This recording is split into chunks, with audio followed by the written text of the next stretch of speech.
Good afternoon, and welcome to the Friday, April 1st, 2022 meeting of the House Education Finance Committee. Remote hearings are held in accordance with House Rule 10.01. This rule has been posted online and is linked to in our public meeting notice on the House website. All remote hearings will be recorded and live streamed by House Public Information Services. Members have the contents of their virtual packets available to them, and for the public, these same materials have been posted online. Members, if you're looking for all these items in one place, they are attached in the calendar event you have that Ms. Burt sent for today. To get on the list to be recognized by the chair, members using the Zoom interface have the ability to raise their hand via the app. Ms. Burt will place your name on the list to be recognized. Mr. Lee, would you please call the roll? Thank you, Mr. Chair. Roll call. Voting will commence now.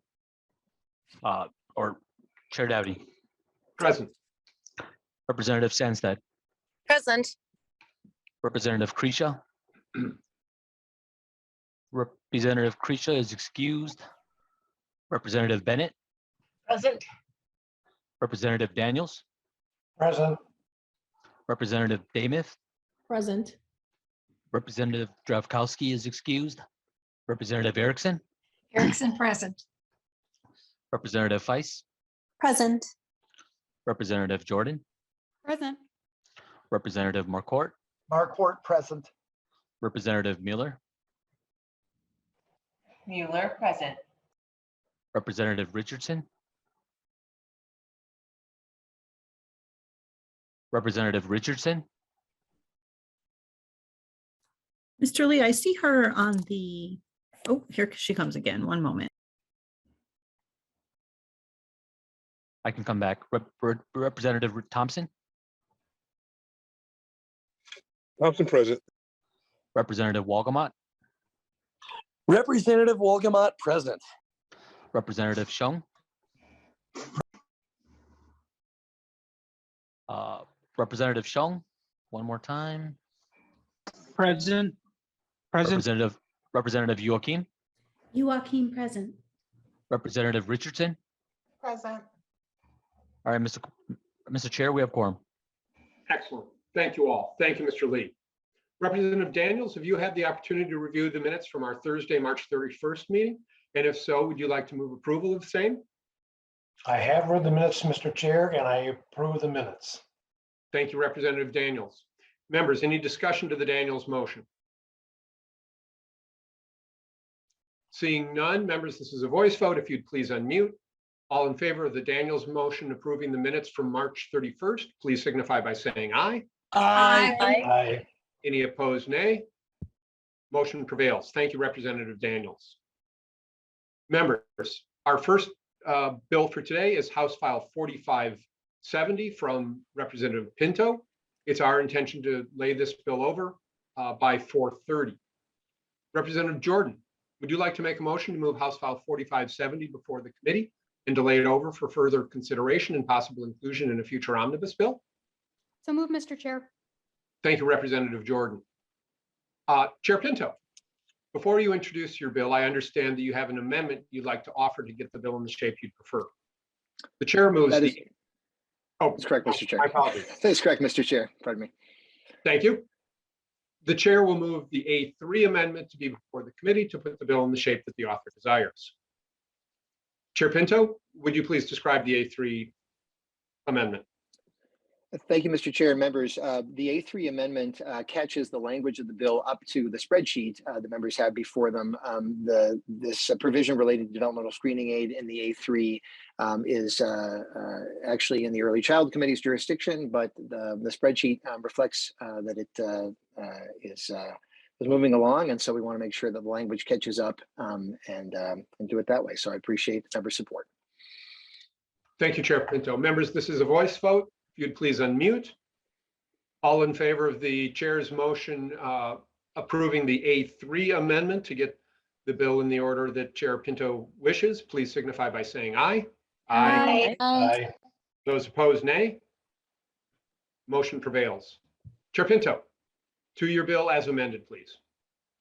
Thank you, Mr. Chair and members, and thank you for making time late on a Friday afternoon after an extremely busy week, I know. House File 4570 contains a budget proposal relating to preschool education. It comes out of the Early Childhood Committee.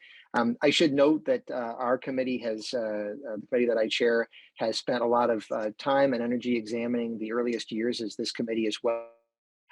And put together a budget proposal that does have a connection with the general education formula, which is why we've sent it over to your committee and would ask for its inclusion in your budget proposal when that does roll out.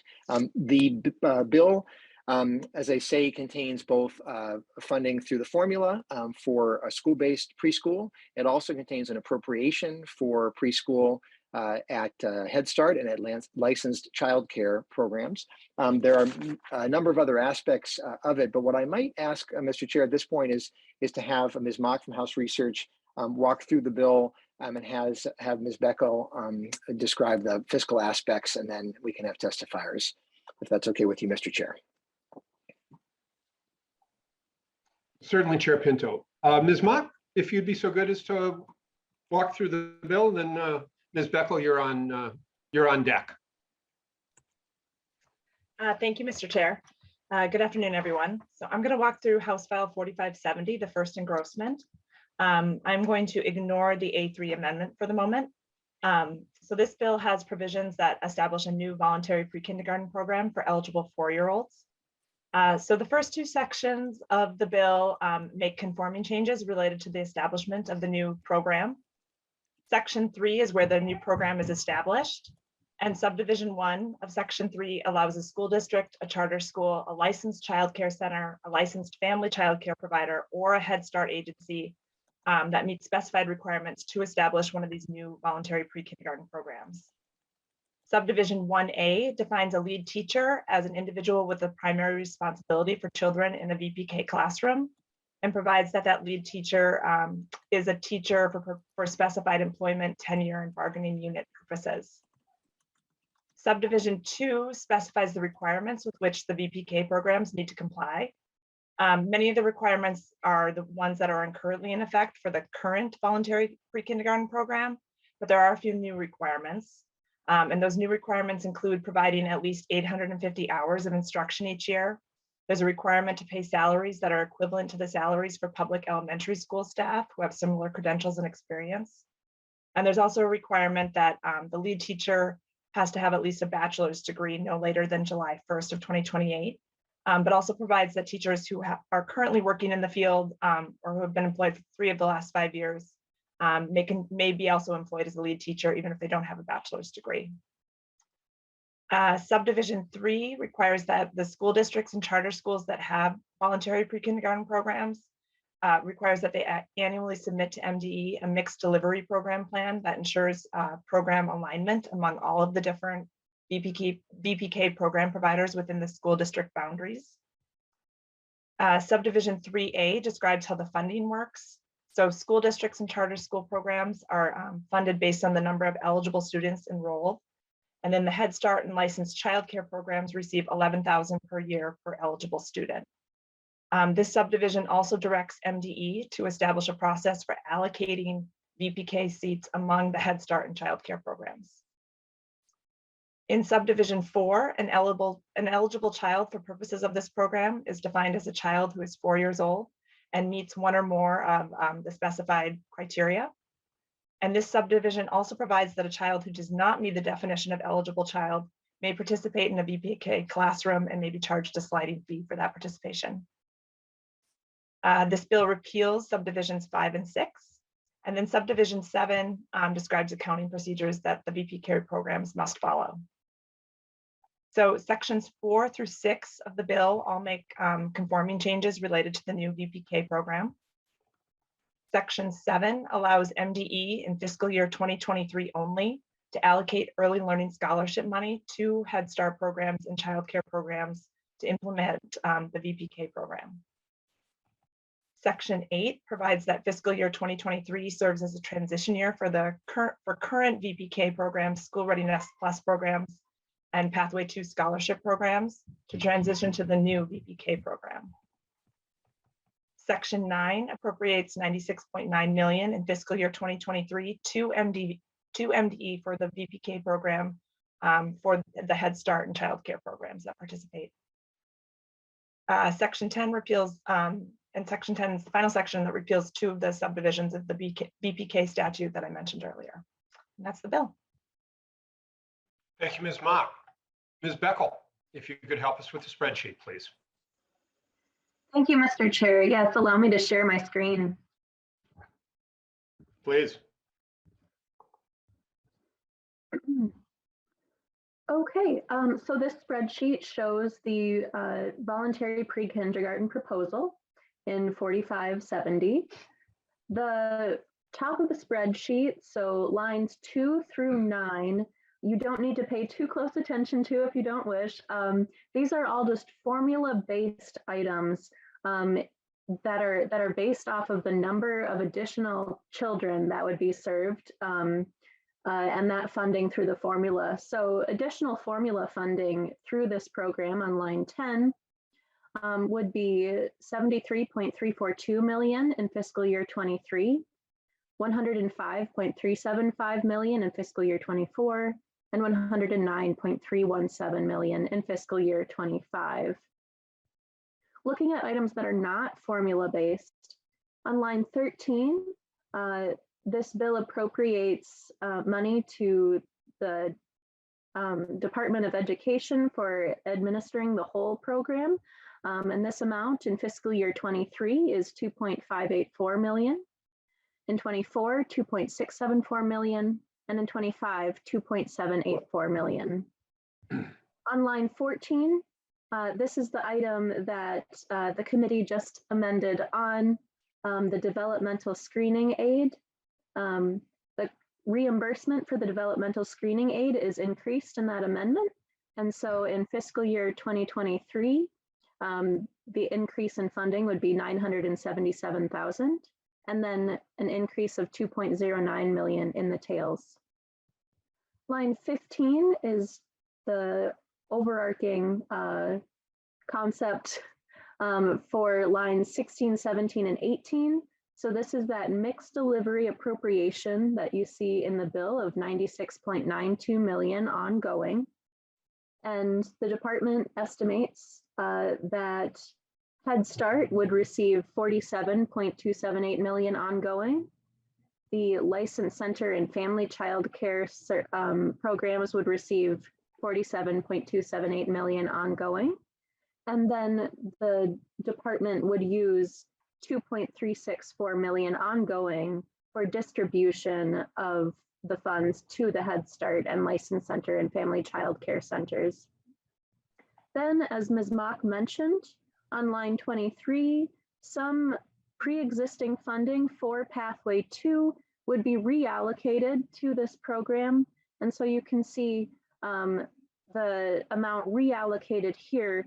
So the total increased cost of this program, the total change, would be 155 million in fiscal year 23, and then 185 million in fiscal years 24 and 25. And that is the spreadsheet. Thank you, Ms. Beckel.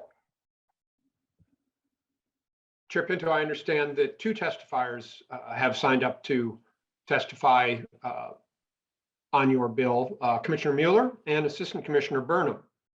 So Commissioner Mueller, welcome to the committee.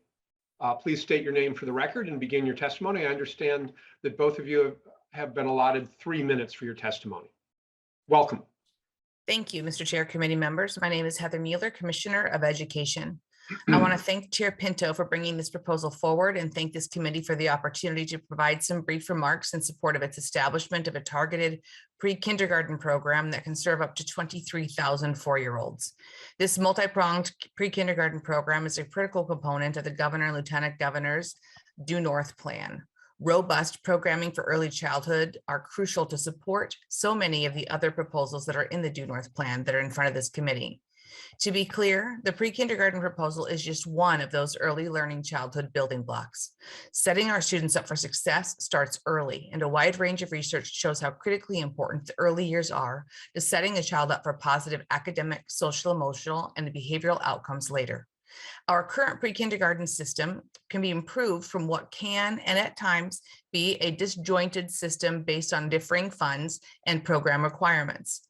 This bill makes the bold investment in a robust statewide mixed delivery pre-kindergarten program coupled with funding for our youngest children to also access high-quality learning opportunities. Because the research is clear about these impacts, it is incumbent on us to ensure that all children have access and can participate in early learning opportunities. This proposal effectively pairs existing funding and infrastructure with new funding and partners to deliver high-quality pre-kindergarten programming to the most in need 4-year-olds in settings best tailored to the community. This mixed delivery model allows for Head Start, childcare centers, and family-based providers to directly receive funding to deliver this program to expand opportunities statewide and better meet families where they are. The program parameters also maintain the high-quality components of a public pre-kindergarten program regardless of setting. Again, thank you, Chair Pinto, for carrying this proposal forward. Mr. Chair, my colleague, Assistant Commissioner Bobby Burnham, can now walk the committee through the detailed parts of the pre-kindergarten proposal. Excellent. Thank you very much for that, Commissioner. Assistant Commissioner Burnham, welcome back to the committee. Please state your name for the record, and I understand you have a presentation to review for the committee. I do. Thank you, Chair Dabney and Representative Pinto. We are going to be sharing our screen. I just have a few slides to provide some detail on our voluntary pre-K program. Our targeted mixed delivery pre-K program just is not a new program. It is a program. Next slide, or next couple slides, please. Our 10 commitments to equity. Here we go. Our targeted mixed delivery pre-kindergarten program is taking the 3 existing pre-K programs, including voluntary pre-K, School Readiness Plus, and our Pathway to Scholarship program, and integrating them into one program in order to simplify the administration and implementation and monitoring of these programs. It will be a full-day state-funded pre-kindergarten program that will serve approximately 23,000 of our most underserved 4-year-olds, using a mixed delivery model and leveraging the existing funding of these 3 programs, as well as the allocation of new funds. The funding will be, as you saw in the spreadsheet, going to licensed family and center-based childcare programs, Head Start programs, and school-based programs. We also will be requiring that this pre-K program will have at least 850 hours of instruction. That is an increase in duration from the 350 hours currently required in our pre-K program. Next slide.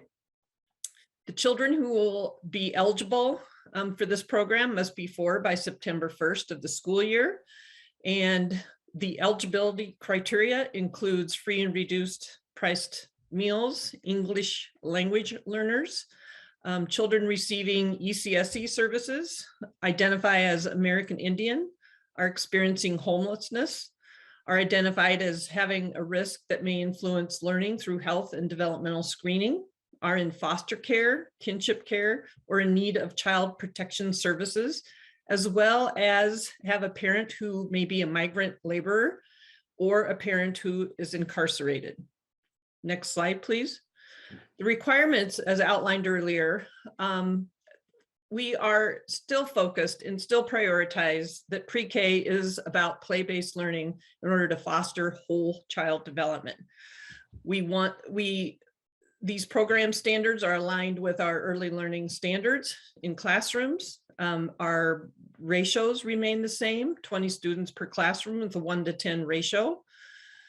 We will be requiring students be assessed, and that assessment data is submitted to MDE to show the progress toward those early learning standards.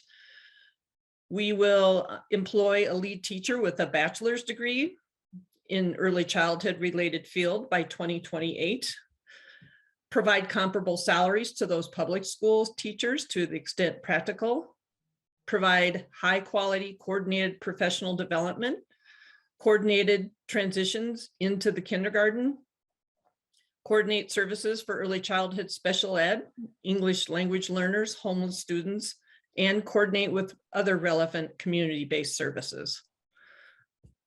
Our mixed delivery plan will require that all programs receiving state pre-K funding will partner to develop and submit a mixed delivery plan.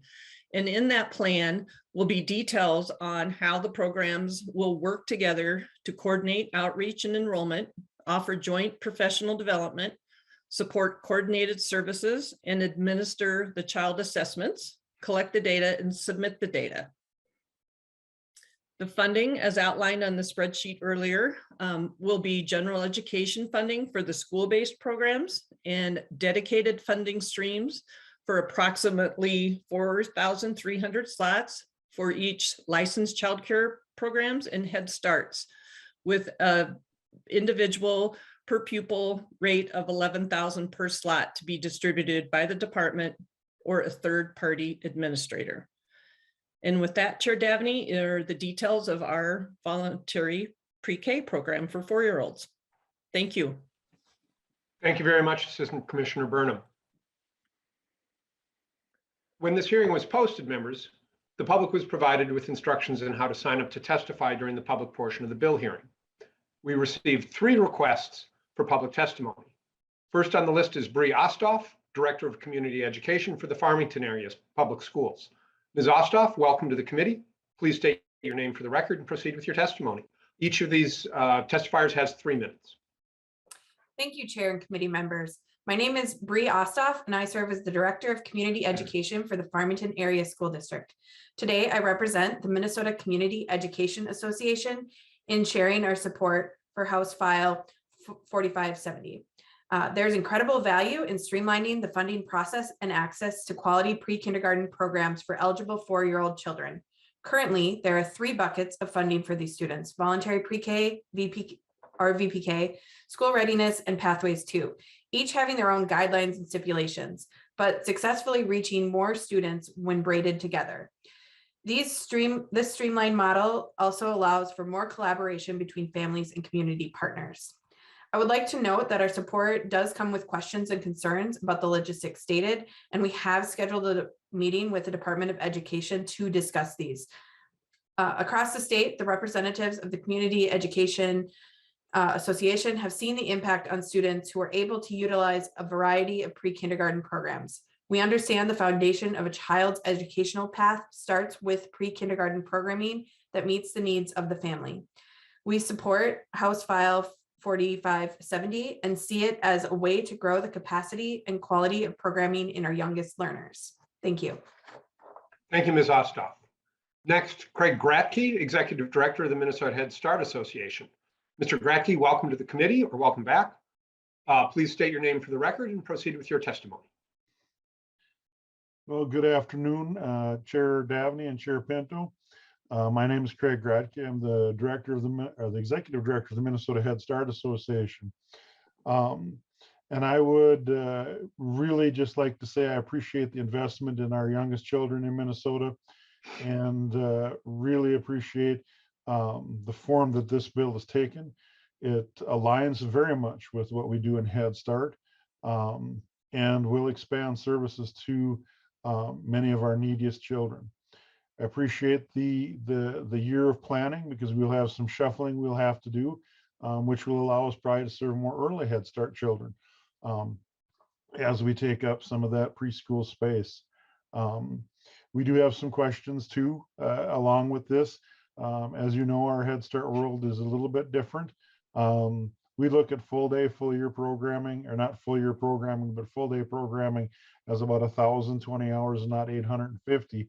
So we would like the flexibility to build up to that, to scale up to that, which we don't think is going to be a problem at all. In the realm of teachers, really, I appreciate again out to 2028. Want to make sure that we can recruit and train culturally diverse and linguistically appropriate staff for our students in our most diverse communities.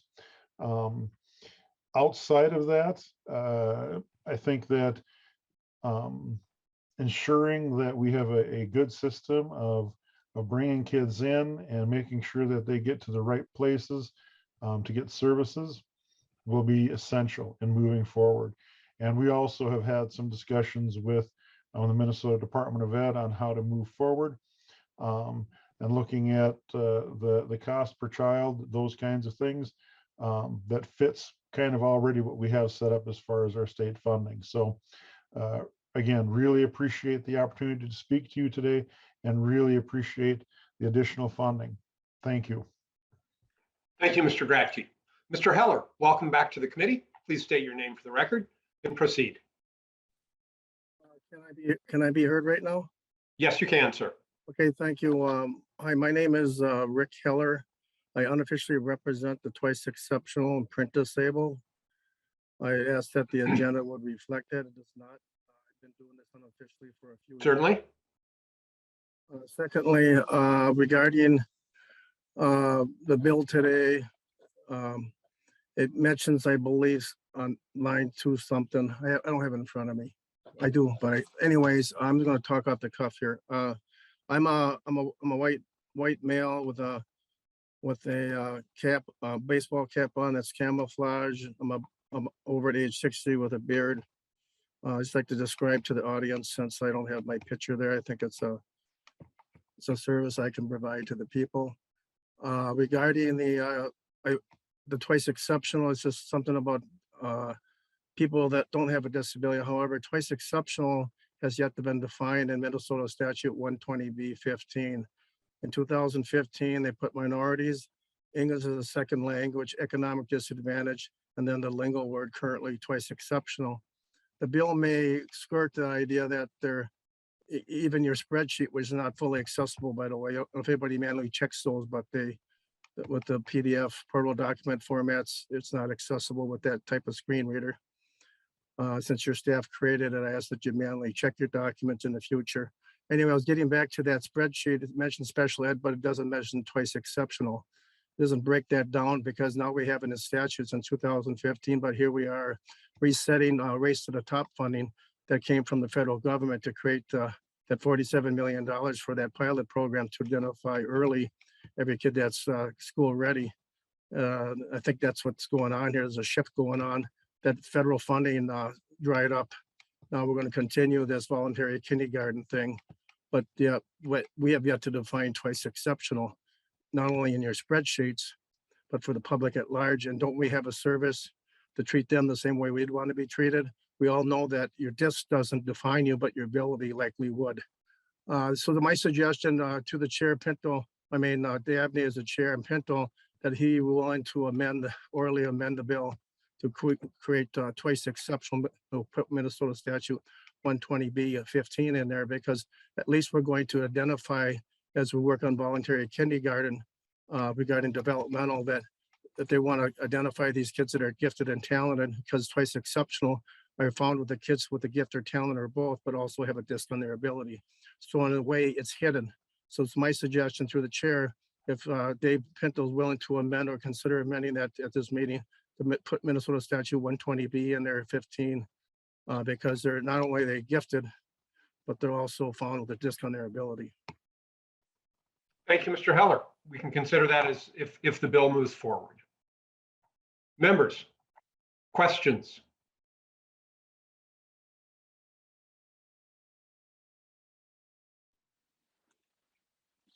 Representative Joachim.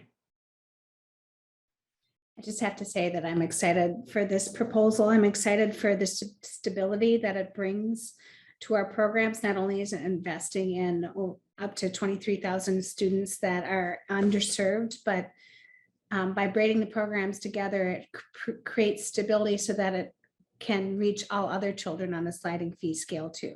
But you have to have the programs there for people to access them.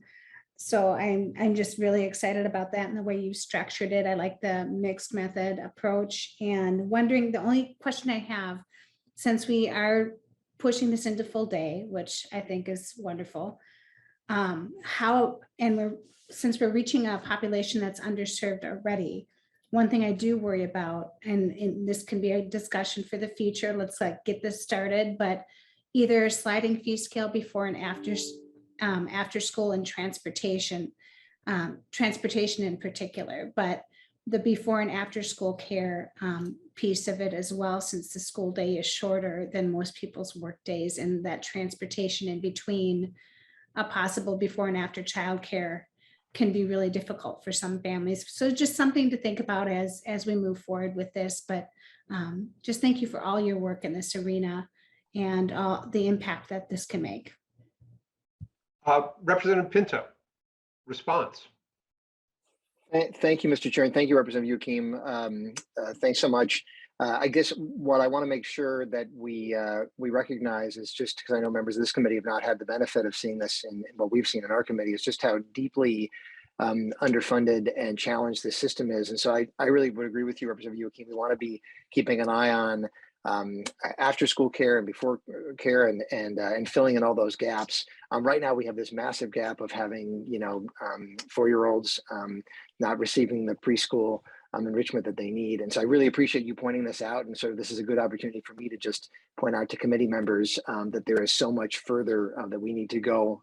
And I'm excited by the big step that we'll be able to take in advancing this. So thanks again. Representative Yukim, any follow-up? Yeah, I just want to say thank you. That's just something, if I had a magic wand, not only would I invest more in this, I would also invest more, and I know you have, in the birth to 3 and making sure our providers are getting quality pay, but then also having that transportation and the sliding fee scale, because before and after care is really tough for parents. But this is a fantastic step. So thank you. Thank you, Representative Yukim. Representative Bennett.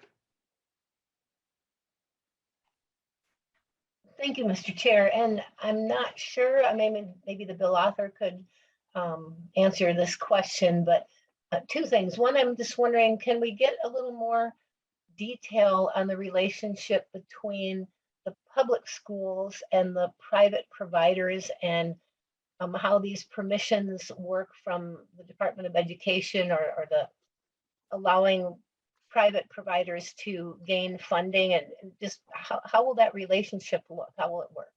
Chair Pinto, I don't know if that's something you want to Yes. get, Heather. Mr. Chair, with your Chair permission, Pinto? thank you. Thank you, Mr. Chair. Thank you, Representative Bennett. I actually really appreciate you raising that, because I think that there has been some confusion about this. There may have been sort of earlier drafts of this proposal floating around that had different things. So, and I'll ask in a second our MDE folks to step in. But I want to make clear that it is my understanding that the portion of this bill, portion of the program that is direct appropriation, flows through MDE. It is not the case that local school districts are deciding who in their community get the money. There is a coordination in terms of the program coordination. We want to make sure that there's some connection there. We're having comparable standards, but otherwise, this is not the case that there's some sort of local door that has to be passed through. But perhaps Commissioner Burnham, Mr. Chair, could provide more detail in response to the question. Thank you, Chair Pinto. Assistant Commissioner Burnham. Thank you, Chair. Thank you, Chair Pinto. You are absolutely right. The school districts will be one of a partner in a mixed delivery. They are not controlling the funds behind this. And it will be administered very similar to how the current Pathway 2 program is currently administered. We have a third-party fiscal host. And so we work with school-based programs, childcare, and Head Start as they administer Pathway 2. So this is envisioned very much like the Pathway 2 program. The piece that we're really excited about is really truly having an intentional effort to create a true mixed delivery system in the state of Minnesota. So it's really getting our school-based programs partnering with our Head Start, which in many places they already do, as well as with childcare, and in some places they already do that. So it's really an intentional effort through this voluntary pre-K program to be very consistent with our expectations and our level of quality programming and evidence-based practices, and actually collecting the data we need to help decision makers, help school leaders know the impact that this programming and funding is having on our state. So it's really an exciting effort to have these 3 different program models really truly partner and build those bridges to serve our 4-year-olds in the state. Assistant Commissioner Burnham, if I may, Am I correct that in other areas of the country where similar, at least, programs have been implemented, that it's served also to strengthen the capacity of the private providers and then also better orient the curriculum choices and the like of those private providers to the kindergarten expectations of the children? Chair Devaney, that is absolutely correct. So many states, you know, for Minnesota, we tried to model our program development from the Build Back Better plan, just in case that were ever to get passed. But it also allowed us to really be thoughtful about looking at what other states are doing. Many states are going down this route of this mixed delivery system and requiring, such as we are, that 30%, 30%, and 40% allocation of funds, so that there is a balance of program for families to choose from, given whatever their community needs are.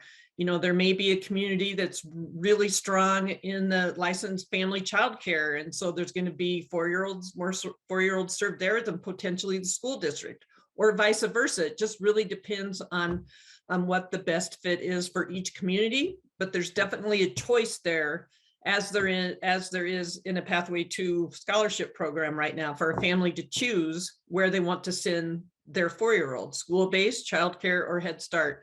But whatever choice they make, they're going to know they get this common, consistent set of quality and program expectations. Thank you, Assistant Commissioner. Representative Bennett, further question on your part. I do, Mr. Chair. Thank you. So I'll just throw this out and whoever wants to answer it. If districts have capacity for 4-year-olds in their community, if they have enough capacity to serve them, can private providers still compete for this funding and get funded so that they can compete for those 4-year-olds? Or if the district can handle them all, is that it? I'm still confused on how that works. Assistant Commissioner Burnham, I'm going to go back to you. Thank you, Chair Devaney. Well, it's really not a competition. So it's really about where the family wants to send their 4-year-old, because in each community, there will be an option for a school-based program, a Head Start program, and a community-based licensed family childcare program. So it's not like it's not the school district's gonna take all the 4-year-olds. It's really around where the family wants to send their 4-year-old. Representative Bennett. Thanks, Mr. Chair. So then, final question, why aren't we just giving scholarships to the families so that they can choose which of those opportunities they want to take, instead of kind of funding the programs? It seems like, Commissioner, as you said, you want to give families that choice. So why not give them the full choice by providing them with a scholarship and letting them choose which platform they would prefer? Assistant Commissioner Burnham, is that for you? Yes, Chair Daveney, thank you. I think what's important is consistency and coherence across programs. We want the same set of standards and high quality, assurance of high quality wherever the 4-year-old goes. And currently, with the system that we have right now with the 3 separate programs, we don't have that continuity or that coherence in program standards. There's a different set of program standards for each one of those 3 programs. So we're really looking to assure that every 4-year-old in the state is guaranteed a high quality pre-K opportunity via this program. Representative Bennett, any follow-up? Just a final comment. Thanks, Mr. Chair and Assistant Commissioner. Thank you for that. It just seems to me that families are the true determiner of the quality that they want. And if we put these scholarships in the hands of families, they're going to walk the direction, excuse me for my cat's echo here, they're going to walk the direction that they want to go. And they're the determiners of the quality that they want. So I do struggle with this a lot. I think the choice belongs in family hands, and they should determine what is quality for their family and their child. But I will be quiet and let other people ask questions. Thank you, Mr. Chair. Thank you, Representative Bennett. Representative Erickson, I have you last on the list of members. Thank you, Mr. Chair. No, I think Representative Demuth will follow me as she is representing early childhood today. But my question is for Assistant Commissioner Burnham. So Assistant Commissioner, considering that the move is to 850 hours of instruction, my fear is that there will be a concentration on the 10 early learning indicators, and they get very much looking like kindergarten, first, second, and third grade. I've just read through them: Biad and movement, language, literacy and communication, math, science, social systems, approach to learning, the arts, social and emotional learning. That's probably what's going to occur during 850 hours of instruction. So in what way is that really allowing the child to grow as a child? When you mentioned, or maybe the commissioner mentioned, that this is intended to be a play approach, which I know is what is stated in the department's website definition of early learning. But how do you avoid not covering these indicators during 850 hours of instruction? Assistant Commissioner Burnham. Thank you, Chair Dabney. Thank you, Representative Erickson. It was me who mentioned the duration will allow every program to really look at all these different areas and address every area of a whole child. So the early childhood indicators of progress are our birth through age 5 standards. And so that's what these program standards are aligned to. And the very first requirement listed, I believe, in the statute is a focus on play-based learning. Yes. As a former kindergarten teacher, I know both sides of this learning continuum. I know what kids should be able to know and do coming into kindergarten. And it is around really ensuring that programs have awareness, the tools and the resources to implement and design their programming to meet these early childhood indicators of progress and the standards and the programming around evidence-based high quality practices. Representative Erickson. Thank you, Mr. Chair. One last question, Assistant Commissioner Burnham, and maybe this is more for Commissioner Mueller, but I heard her say that there's an inconsistency in early learning presently, but or that it's disjointed. But isn't that also true of the K-12 system? Because every district uses a different approach to teaching and learning, and every district approaches the standards differently. So why that phrase when I think it also is true of K-12? Assistant Commissioner Burnham.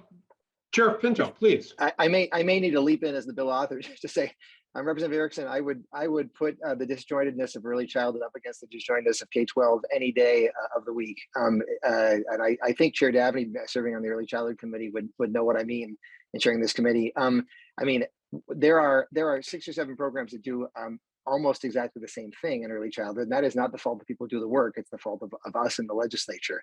And I'll just note that this is very much of a step forward in terms of streamlining programs. You'll note the commissioner identified 3 programs being pulled into one. I will note that there's a bunch of other things that could all be pulled together.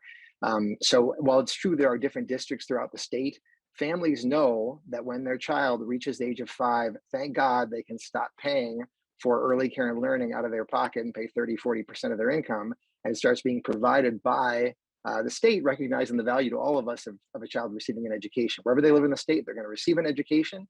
It's going to be paid for, and they're going to have a consistent set of standards, absolutely driven by local decisions. We have local school boards, but at least it's going to have that support. And boy, until a child is 5, it is complete wild, wild west. It's crazy out there. And I will say that we really experienced the harms of that. And I'll maybe note this morning, we had a joint hearing between early child and public safety, which you would not think of that link. But we heard a lot about what happens when young kids don't receive the very good start that they need in those earliest years. So my apologies, Mr. Chair and Representative Erickson. You can see it started touching me off. Thanks. No apology necessary, Chair Pinto. Assistant Commissioner Burnham, do you wish the opportunity to respond as well? Thank you, Chair Dabney. Representative Erickson, thank you for that question. And I did believe the commissioner mentioned, and that reference was to the 3 separate programs right now that are serving this 4-year-old population: the School Readiness Plus, the Voluntary Pre-K, and the Pathway 2s. Those are 3 programs all administered through Early Learning Services with different program requirements, administration requirements, applications. So this is what needs to happen to simplify not only the program for families, but for people who are administering it and implementing it. The chair will observe that few things drive the public crazier than government having multiple inefficient or multiple programs that try to do the same thing, and the inefficiency and waste of tax dollars, confusion, and time that's involved with that. Representative Erickson, any further follow-up? Well, just one comment. Sometimes we look at it as innovation, and that's why our K-12 system varies a lot, because every district is a bit more innovative maybe than another. And that's what's been happening also in early learning. So I don't see that as a downside. Thank you, Mr. Chair. Thank you, Representative Erickson. Representative Demuth, my understanding from Representative Erickson is that you were going to back cleanup for the minority today. Representative Joachim has raised her hand again, and if it's okay with you, Representative Demuth, I'd like to go to her first. That is fine. Thank you, Mr. Chair. Thank you, Representative Demuth. Representative Joachim. Thank you, Mr. Chair, and I'm sorry, my true colors are coming out. I started advocacy work over a decade ago around early childhood, so I'm really passionate about this. But I am also passionate because I've spent time in kindergarten classrooms.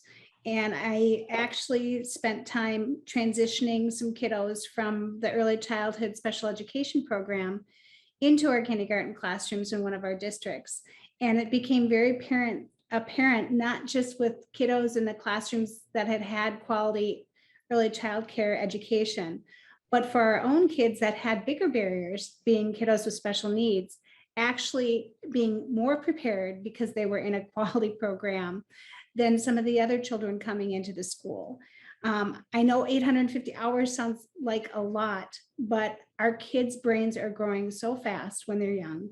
And if we can help them get a good start going into kindergarten and being up to par so that they can learn better, there's studies that show kids that don't have that quality interaction coming in woefully short on things of just on knowing enough words to be able to learn when they're not getting that interaction and they're not getting that foundation. So this really, making sure our kids have quality education going into kindergarten lets them hit the ground running, lets them hit those benchmarks for literacy by 3rd grade like we want them to have, so that they can then learn, they can read to learn and not just learn to read. So can't say enough for a quality preschool program, and I think this will get a lot more kids off to a great start.